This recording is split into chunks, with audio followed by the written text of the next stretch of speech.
கைது செய்யப்பட்டிருக்கிற தமிழ் தேச மக்கள் முன்னணியினுடைய தலைவர்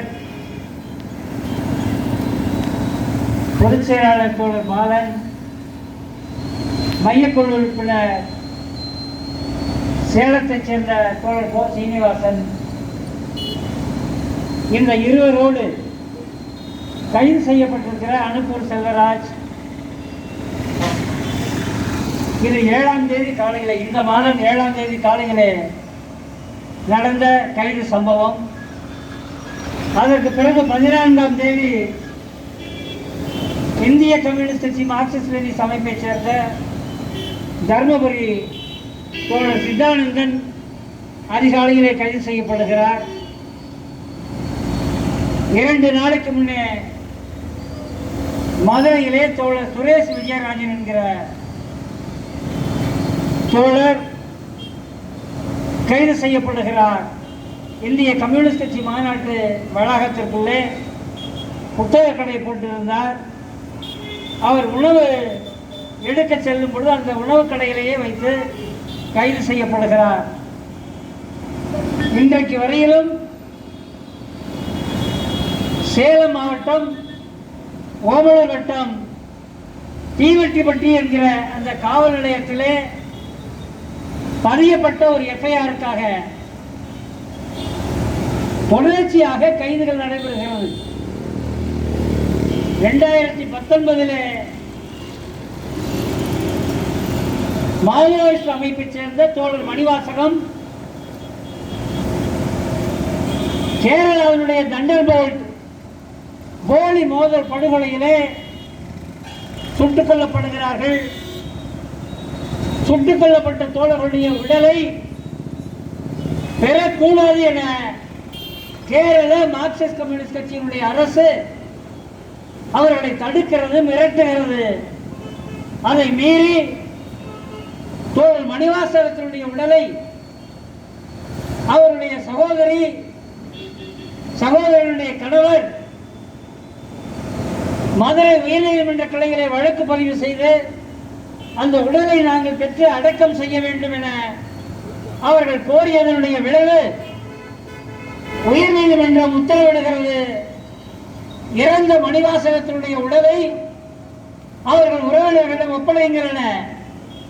அதன் அடிப்படையிலே திருச்சூர் மருத்துவமனையினுடைய பிணவரையில் இருந்து அந்த உடல் உறவினர்களிடம் ஒப்படைக்கப்படுகிறது.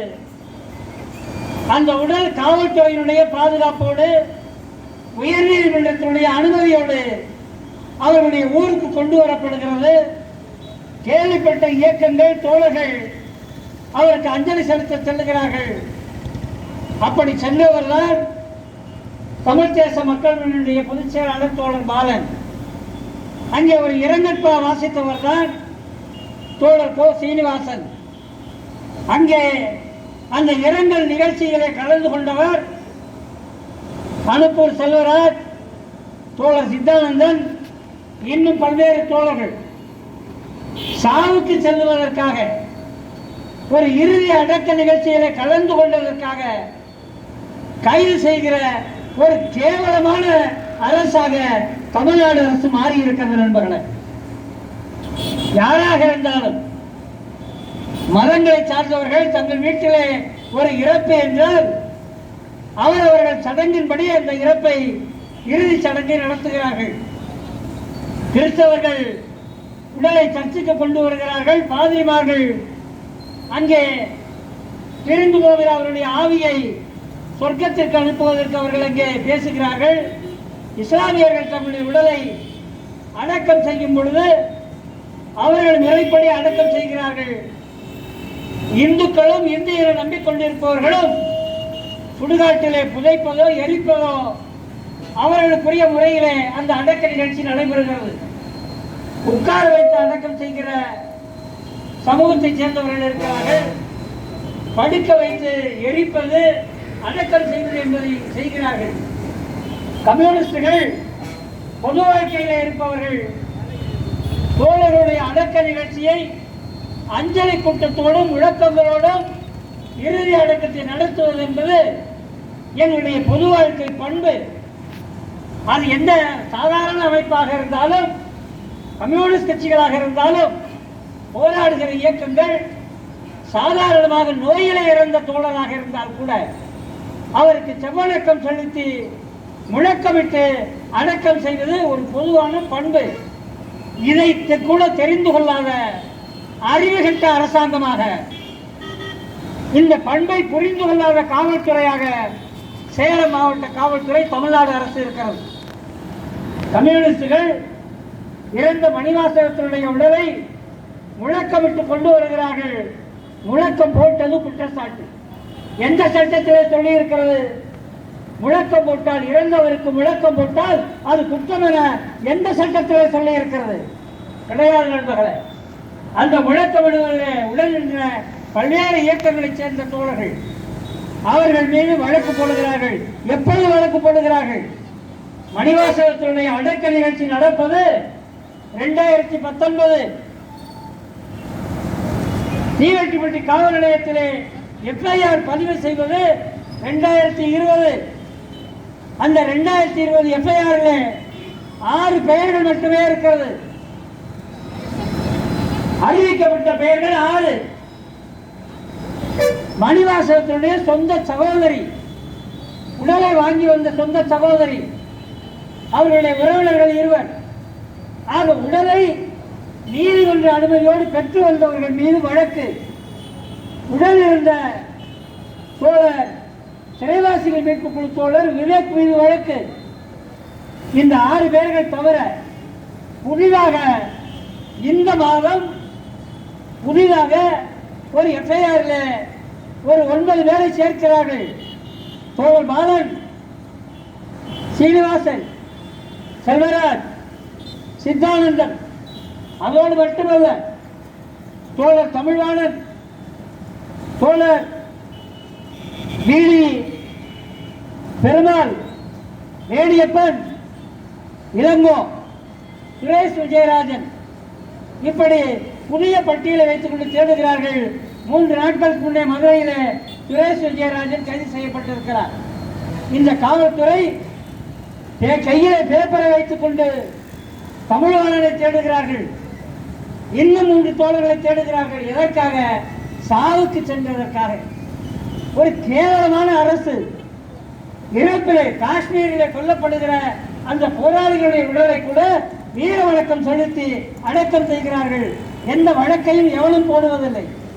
ஆனால் வினோதமாக இந்த எடுபடி அடிமை அதிமுக அரசு பாரதிய ஜனதா கட்சிக்கு பாரதிய ஜனதாவை தோற்கடிப்போம் என்ற முழக்கத்தை முன்வைத்து இன்றைக்கு நேற்றல்ல 2018 தமிழ் தேச மக்கள் முன்னணி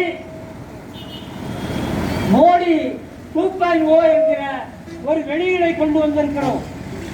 பாசிச அபாயத்தை கொண்டு வருகிற மோடி அரசை எதிர்த்து 2018 தமிழ் தேச மக்கள் முன்னணி தமிழ்நாட்டில் இருக்கிற அனைத்து அமைப்புகளுக்கும் அந்த அறிக்கையை விநியோகித்திருக்கிறோம். ஒரு பாசிச அபாயம் உருவாகிறது, இந்தியாவை சூழ்ந்திருக்கிறது, தமிழ்நாட்டை நோக்கி வந்து கொண்டிருக்கிறது. அது உருவெடுக்கிற அந்த பாசிச அபாயம் பார்ப்பனிய சனாதன இந்துத்துவ முகமாக இருக்கிறது. இதை எதிர்த்து இடதுசாரி இயக்கங்கள், ஜனநாயக இயக்கங்கள், பெரியார் இயக்கங்கள், அம்பேத்கர் இயக்கங்கள், தமிழ் தேசிய அமைப்புகள் ஓர் அணியிலே திரள வேண்டும் என ஒவ்வொரு அமைப்புகளுக்கும் அந்த அறிக்கையை நாங்கள் 2018 விநியோகித்திருக்கிறோம். பாசிச அபாயத்திற்கு எதிராக தொடர் செயல்பாடுகளை நாங்கள் கட்டமைத்து வருகிறோம். காவி கார்பரேட் சர்வாதிகாரத்திற்கு எதிராக அணிதிரளுவோம் என்கிற முழக்கம் 2018 நாங்கள் உருவாக்கிய முழக்கம். அந்த முழக்கத்தின் அடிப்படையில் தொடர் இயக்கங்களை, பரப்புரை இயக்கங்களை தமிழ்நாட்டில் நடத்தி வருகிறோம். அதனுடைய தொடர்ச்சியாக வருகிற சட்டமன்ற தேர்தலில் 60 சீட்டு ஜெயிப்பேன் என்றான் எல்போடு முருகன், பாரதிய ஜனதா கட்சியினுடைய தலைவர், தமிழ்நாடு தலைவர். எல்போடு முருகன் ஒரு பக்கம் அறிவிப்பு, அமித்ஷா அறிவிப்பு, நிர்மலா சீதாராமன் அறிவிப்பு. எல்லாருக்கும் தமிழ்நாடு என்பது கொள்ளையடிக்கக்கூடிய ஒரு பூமியாக, ஆதிக்கம் செலுத்தக்கூடிய ஒரு பூமியாக, இவர்களுடைய பார்ப்பனிய சனாதன அரசியலை அமலாக்குகிற ஒரு பூமியாக தமிழ்நாட்டை பார்க்கிறார்கள். எனவே நாங்கள் முடிவெடுத்தோம், தமிழ்நாட்டிலே ஒரு சீட் கூட பாரதிய ஜனதா வெற்றி பெறக்கூடாது. ஏனென்றால் அது 10ஓடு 11ஆக இருக்கிற அரசியல் கட்சி இல்லை, அது ஒரு பயங்கரவாத அமைப்பு. இந்தியாவிலேயே நம்பர் 1 பயங்கரவாத அமைப்பு RSS.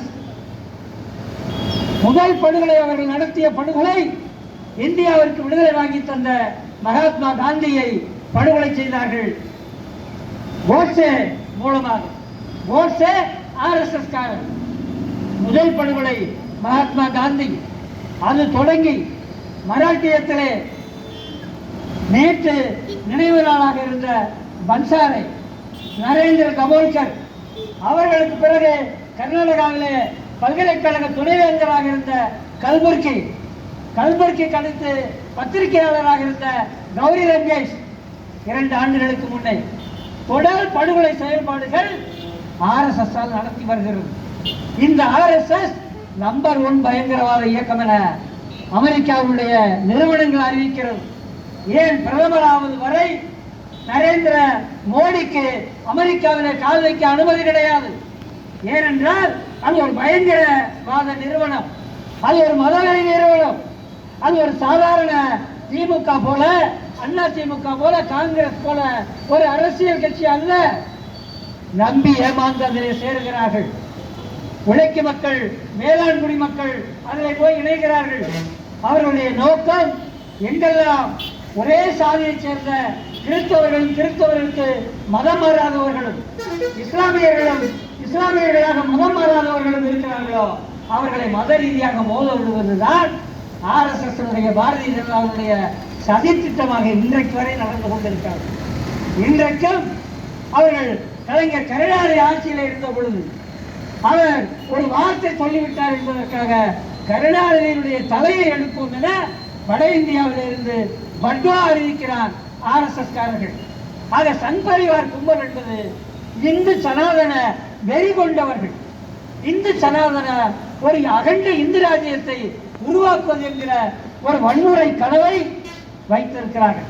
அவர்களுடைய மேப்ல வேறு நாடாக இருக்கிற பாகிஸ்தான் வரைபடம் இருக்கிறது, வேறு நாடாக இருக்கிற பர்மா வரைபடம் இருக்கிறது, வேறு நாடாக இருக்கிற பங்களாதேஷ் வரைபடம் இருக்கிறது, இலங்கை வரைபடம் இருக்கிறது. இதையெல்லாம் சேர்த்துத்தான் அகண்ட இந்து ராஜ்யத்தை உருவாக்குவோம் என RSS அறிவித்துக் கொண்டிருக்கிறார். அதை அமலாக்கக்கூடிய கும்பல் தான் பாரதிய ஜனதா கட்சி. மோடி RSS காரர், அமித்ஷா RSS காரர், தமிழ்நாட்டில் பிஜேபியினுடைய தலைவர்களாக இருப்பவர்கள் RSS காரர்கள். அது மட்டுமில்லை, அதிமுகவிலே பாபா பாண்டியராஜன், அமைச்சர் ராஜேந்திர பாலாஜி, இது போன்ற அதிமுகவுக்குள்ளும் RSS காரர்கள் ஊடுருவி இருக்கிறார்கள். அதிமுகவை முழுக்க கட்டுப்படுத்தக்கூடிய ஒரு நிறுவனம் RSS. சொந்த புத்தியை இழந்து ஜெயலலிதா இந்த மண்ணிலே எந்த RSS பேரணியை நடத்த விடாமல் தடை செய்தாரோ அந்த RSS எடுபடிகளாக அதிமுக அரசு மாறி இருக்கிறது. அதிமுக அரசு விழுங்கப்படு RSS பாரதிய ஜனதாவால். இந்த தேர்தலுக்கு பிறகு அதிமுக என்கிற ஒரு கட்சி இருக்காது. ஆனால் வெளிப்படையாக RSS பாரதிய ஜனதா அறிவிக்கிறது, திமுகவை நாங்கள் ஒழித்தே தீர்வோம் என அறிவிக்கிறது. இங்கே எந்த கட்சியெல்லாம் பாரதிய ஜனதாவோடு கூட்டி சேர்கிறார்களோ அவர்கள் தங்கள் சொந்த சக்தியை இழக்கிறார்கள். பாட்டாளி மக்கள் கட்சி உட்பட சொல்லுகிறோம், உங்களுடைய கட்சிகளுக்குள்ளே RSS நுழைகிறார், உங்கள் கட்சி ஊழியர்களை RSS ஊழியர்களாக்குகிறார். வருங்காலத்தில் RSS பாட்டாளி மக்கள் கட்சியை விழுங்கும், அதிமுகவை விழுங்கும், புதிய தமிழகத்தை விழுங்கும். அந்த கூட்டணிக்குள்ளே யாரெல்லாம் போகிறார்களோ அவர்களை விழுங்குவதுதான் RSS நோக்கம். அவர்கள் வெளிப்படையாக இஸ்லாமியர்களை எதிரிகளாக அறிவிக்கிறார்கள், அவர்கள் வெளிப்படையாக கிறிஸ்தவர்களை எதிரிகளாக அறிவிக்கிறார்கள், கம்யூனிஸ்டுகளை எதிரிகளாக அறிவிக்கிறார்கள். நாங்கள் அறிவிக்கிறோம், இந்திய மக்களின், இந்திய ஜனநாயகத்தின், தமிழ் சமூகத்தின், தமிழ் தேசிய அரசியலின் நம்பர் 1 எதிரி RSS. அந்த RSS-ஐ கணக்கு தீர்க்காமல் ஓய மாட்டோம் என்ற முழக்கத்தை முன்வைத்து வருகிற சட்டமன்ற தேர்தலில் பாரதிய ஜனதா கட்சியை அதனுடைய அடிமை அதிமுக கூட்டணியை தோற்கடிப்போம் என தமிழ் தேச மக்கள் முன்னணி முடிவெடுத்து களத்தில் இறங்கியது. இயக்கங்களை சந்திக்கிறது. இயக்கங்கள் சார்பாக கேட்கிறோம். அவர்களை பொறுத்தவரை பாரதிய ஜனதா நிற்கிற தொகுதிகளிலே நாம் நேரடியாக களமிறங்குவோம், பாஜகவை தோற்கடிப்போம் என்கிற ஒற்றை கொள்கைக்கு வர தயாராக இருக்கிறார்கள். அந்த அடிப்படையில் கடந்த ஜனவரி 20ஆம் தேதி சென்னை சேப்பாக்கம் நிருபர்கள் சங்கத்தில் கூட்டத்தை கூட்டினோம். 70 அமைப்புகள் கலந்து கொண்டார்கள். பாரதிய ஜனதாவை எதிர்க்கிறோம் என்பதில் உடன்படுகிறார்கள். யாரை ஆதரிப்பது அல்லது வாக்களிக்காமல் இருப்பது என்கிற சிற்சில கருத்துக்களை தவிர அனைவரும் பாரதிய ஜனதாவை தமிழ்நாட்டில் இருந்து துடைத்தறிவோம், ஒரு சீட் கூட வெற்றி பெற அனுமதிக்க மாட்டோம் என சபதம் எடுத்திருக்கிறோம்.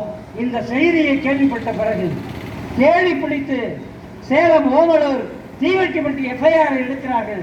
அதுவரை அந்த எஃப்ஐஆரில் இல்லாத பெயர்கள் 9 பெயர்களை சேர்க்கிறார்கள். அந்த கூட்டமைப்பினுடைய முதல் முயற்சி சேலத்திலே 6ஆம் தேதி ஒரு கூட்டத்தை, மண்டல கூட்டத்தை நடத்துகிறோம். 7ஆம் தேதி காலை கூட்டத்தை நடத்திவிட்டு சென்ற பாலன் கைது, சீனிவாசன் கைது, செல்வராஜ் கைது. கேட்டால் இவர்கள் மாவோயிஸ்ட் ஆதரவாளர்கள். நாங்கள் எங்கே சொன்னோம் மாவோயிஸ்ட் ஆதரவாளர்கள் என? மாவோயிஸ்ட் அமைப்பினுடைய வழி வேறு, இந்திய கம்யூனிஸ்ட் கட்சியினுடைய வழி வேறு, மார்க்சிஸ்ட் கம்யூனிஸ்ட் கட்சியினுடைய வழி வேறு. நிறைய எம்எல்ஏ இயக்கங்கள் இருக்கிறது. அந்த எம்எல்ஏ இயக்கங்கள் ஒவ்வொன்றுக்கும் ஒவ்வொரு வழி இருக்கிறது. நாங்கள் அடிப்படைகளை சார்ந்திருக்கிற தமிழ் தேச மக்கள் முன்னணியை வழிநடத்துகிற தமிழ்நாடு கம்யூனிஸ்ட் கட்சி, மார்க்சிஸ்ட் லெனினிஸ்ட் மாவோ சிந்தனை என்கிற எங்கள் அமைப்பினுடைய வழி வேறு. நாங்கள் வெகுஜன அரசியலில் இருக்கிறோம். நாங்கள் முழுக்க முழுக்க தேர்தலை மூடுகிற இந்திய கம்யூனிஸ்ட் கட்சியினுடைய வழியை ஏற்றுக்கொள்ளவில்லை. ஆனால் அவர்களை நாங்கள் தோழர்களாக கருதுகிறோம். இந்திய கம்யூனிஸ்ட் கட்சி தொடங்கி இந்திய கம்யூனிஸ்ட் கட்சி மாவோயிஸ்ட் வரை கம்யூனிஸ்ட் இயக்கம் என்பது பல பிரிவுகளாக இருக்கிறது. இந்திய கம்யூனிஸ்ட் கட்சி மாவோயிஸ்ட் அமைப்பு ஆயுத போராட்டம் என அறிவித்திருக்கிறது. அந்த வழியிலே எங்களுக்கு உடன்பாடு இல்லை. உடன்பாடாக இருந்தால் நாங்கள் மாவோயிஸ்டில் இருந்திருப்போம். எங்களுக்கு உடன்பாடு இல்லை. இந்திய கம்யூனிஸ்ட் கட்சியினுடைய வழியிலும் உடன்பாடு இல்லை. இந்திய கம்யூனிஸ்ட் கட்சி மாவோயிஸ்ட் வழியிலும் எங்களுக்கு உடன்பாடு இல்லை. ஆனால் செம்பொடியை உயர்த்தி பிடிக்கிற இந்திய கம்யூனிஸ்ட் கட்சி தொடங்கி இந்திய கம்யூனிஸ்ட் கட்சி மாவோயிஸ்ட் வரை எங்களுடைய தோழமை அமைப்புகளாக நாங்கள் கருதுகிறோம். அவர்கள் மீது இந்த அரசு கை வைத்தால் அதை கண்டிக்க நாங்கள் முன் வருகிறோம். முறைகேடாக இந்த அமைப்புகள் இயங்கினால் அவர்களையும் கண்டிக்க நாங்கள் தயங்கியது கிடையாது. நாங்கள் ஒரு மக்கள் எழுச்சிக்காக, ஒரு வெகு மக்கள் எழுச்சிக்காக, ஒரு மக்கள் திரளாக குடியரசை கட்டமைப்பதற்காக நாங்கள் எங்கள் போராட்டங்களை முன்னெடுக்கிறோம்.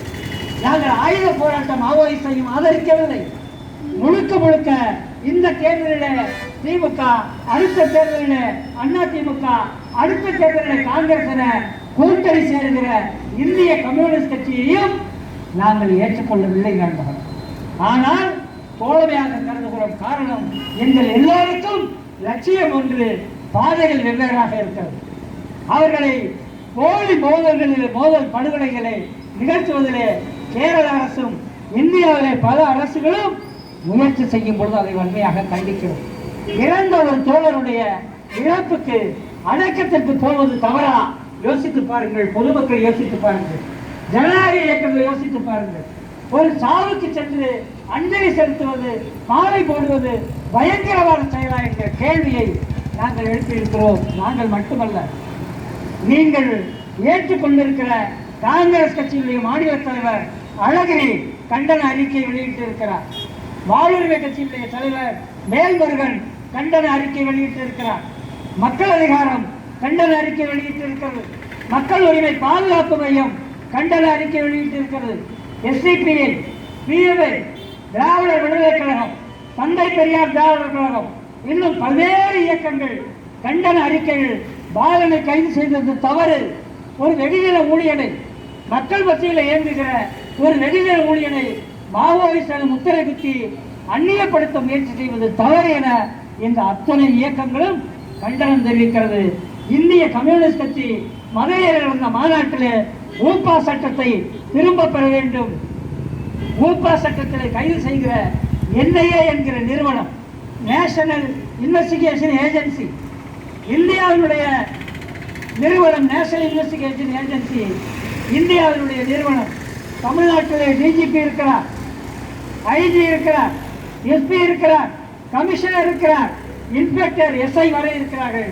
இவர்கள் யாருக்கும் அதிகாரமோ மரியாதையோ இல்லை என்று சொல்லி NIA என்கிற ஒரு நிறுவனம் சென்னையில் இருந்து உட்கார்கிறது. முந்தா நாள் தமிழ்நாட்டினுடைய காவல்துறை இயக்குனர் மதிப்புக்குரிய திரிபாதி அவர்களை நேரில் சந்தித்தோம், எங்கள் அறிக்கையை கொடுத்தோம். எப்படி நீங்கள் எங்கள் அமைப்பை மாவோயிஸ்ட் என சொல்லலாம்? மாவோயிஸ்ட் என அமைப்பில் சேர்வதே குற்றமில்லை என உச்சநீதிமன்றம் தீர்ப்பளித்திருக்கிறது. நீ ஒரு மாவோயிஸ்ட் கட்சியில நோட்டீஸ் கொடுக்கிற, மாவோயிஸ்ட் கட்சியில சேர்ந்து இருக்கிறனா அது ஒரு பெரிய குற்றம் இல்லை, it is not a crime என சுப்ரீம் கோர்ட் ஜட்ஜ்மெண்ட் இருக்கு. நாங்க அதை கூட சொல்லல. DGP திரிபாதிகிட்ட கொடுத்தோம், அவர்களுடைய உளவுத்துறை அதிகாரி ஈஸ்வரமூர்த்தியிடம் கொடுத்தோம். இந்த அறிக்கையை படிங்க. எப்படி நீங்கள் எங்களை மாவோயிஸ்ட் என சொல்லலாம்? நாங்கள் மாவோயிஸ்ட் வழியை ஏற்றுக்கொண்டவர்கள் கிடையாது. நாங்கள் மார்க்சிய லெனினிய மாவோ சிந்தனையை ஏற்றுக்கொண்டிருக்கிறோம். மாவோயிஸ்ட் வழி என்பது வேறு, எங்கள் வழி என்பது வேறு. எங்கள் இன்னொரு செய்தி, எல்லா பேப்பர்லையும் ஒரே மாதிரி தலைமறைவாக இருந்தவர்கள் கைதான். அதே பத்திரிகையாளர் சங்கத்திலே ஜனவரி 20 நேரடியாக பேட்டி கொடுத்த பாலன் தலைமறைவாக இருந்ததாக காவல்துறை திரைக்கதை வசனம் எழுதுகிறது. நாடகத்திலே வசனம் எழுதுவது போல வசனம் எழுதி பத்திரிகைக்கு தொலைக்காட்சிக்கு கொடுக்கிறார்கள். அதில் அவர்கள் வெளியிடுகிறார்கள். இது போன்ற அடாவடித்தனங்களை தமிழ்நாடு காவல்துறை விட வேண்டும் என கேட்டோம். அவர்கள் தங்களுக்கு சம்பந்தம் இல்லாதவர்கள் போல. மதிப்புக்குரிய காவல்துறை இயக்குனர் திரிபாதி அவர்களும் உளவுத்துறையினுடைய IG ஈஸ்வரமூர்த்தி அவர்கள் சொல்லுகிறார்கள், நாங்கள் விசாரிக்கிறோம், தவறு நடந்தால் நாங்கள் அதை சரி செய்கிறோம் என எங்களுக்கு சொல்லுகிறார்கள். நாங்கள் சொல்லுகிறோம், உங்களுக்கு தெரிந்துதான் நடந்தது, உங்களுக்கு தெரிந்ததான் நடந்திருக்கிறது.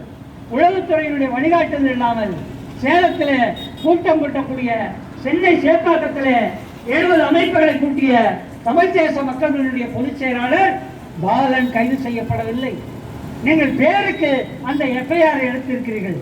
ஒரு மாவோயிஸ்ட் படுகொலை இறந்தவருடைய FIR எடுத்து அதில் எல்லோரையும் சேர்த்து எல்லா அமைப்புகளையும் முடக்கலாம் என இந்த அரசு நினைத்துக் கொண்டிருக்கிறது. திரும்ப திரும்ப சொல்லுவோம், பாரதிய ஜனதா கட்சியை தோற்கடிப்போம். பாரதிய ஜனதா கட்சியையும் அடிமை அதிமுக கூட்டணியையும் தோற்கடிப்போம் என்ற முழக்கம் அது தமிழ்நாட்டு மக்களுடைய முழக்கம். அது எங்களுடைய முழக்கம் அல்ல, ஒரு இயக்கத்துடைய முழக்கம் அல்ல. அது தமிழ்நாட்டு மக்கள் எப்பொழுதெல்லாம் மோடி வருகிறாரோ கோபேக் மோடி என்கிற குரல் ஓங்கி ஒழிக்கிறது. எடப்பாடிக்கு OPSக்கும் தமிழ்நாட்டு மண்ணிலே மரியாதை இல்லை என்பதை புரிந்து கொண்டு யாரெல்லாம் பிஜேபியோடு இருக்கிறீர்களோ அவர்கள் எங்களுடைய எதிரிகள். யாரெல்லாம் பிஜேபி கூட்டணியை உயர்த்தி பிடிக்கிறீர்களோ அவர்கள் தோற்கடிக்கப்பட வேண்டியவர்கள் சொல்லி, அருமை நண்பர்களே, இந்த விரிவான விளக்கத்தை முன்னாடி சொல்ல வேண்டிய தேவை இருப்பதனால் இதை முன்வைக்கிறோம். பிஜேபியை இந்திய அரசு திரும்பப் பெறு, NIA நிறுவனத்தை கலைத்தது. பிஜேபி வழக்கில் தமிழ்நாட்டிலே கைது செய்யப்பட்டிருக்கிற அனைவரையும், இஸ்லாமிய இயக்கத்தை சேர்ந்தவர்கள், மாவோயிஸ்ட் அமைப்பை சேர்ந்தவர்கள், தமிழ் தேச மக்கள் கட்சியை சேர்ந்தவர்கள், தமிழ் தேச மக்கள் முன்னணியை சேர்ந்தவர்கள் அனைவரையும் விடுதலை செய்கின்றதையும் வலியுறுத்தி வாய்ப்பளித்த விருதாசலம் பகுதி தோழர்களுக்கு நன்றி கூறுகிறேன். நன்றி, வணக்கம் தோழர்கள்.